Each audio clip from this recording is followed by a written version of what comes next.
Hi everyone, welcome back. In this video, we can understand request param annotation.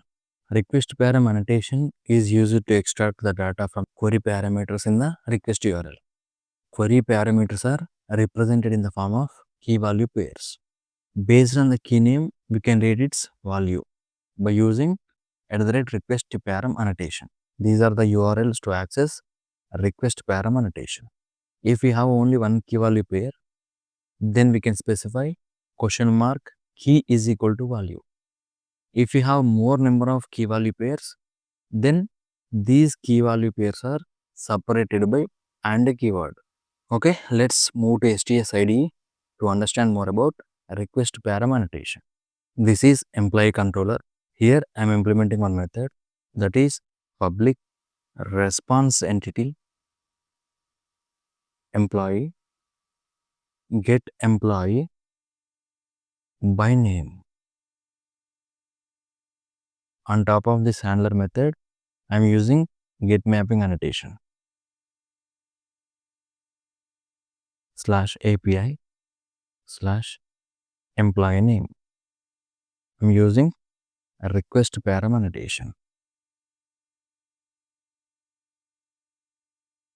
that is ename, string ename,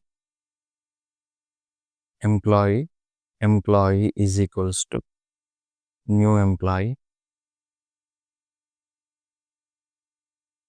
dot set employee ID, for example 123, employee dot set employee name Swami, employee dot set employee address.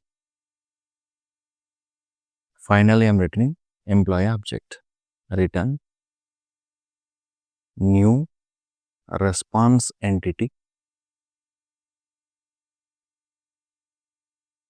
employee HTTP status dot OK. Instead of writing this line, simply we can write return response entity dot OK. Simply I am passing employee object. Here I am creating one URL, that is http colon / localhost colon 8080 / this is the base URL, copy. This is the particular handler method endpoint, copy, paste here. This is the ename, is the key. For that I am writing question mark key is equals to, I am writing Swami. If Swami object is available, it will print this object. Let's copy this URL, start the application.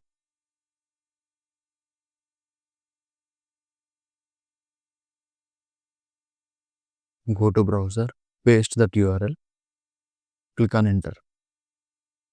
See, this is the JSON data. Like this, we can send the data.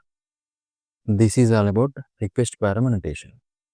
Okay, I will see you in the next video.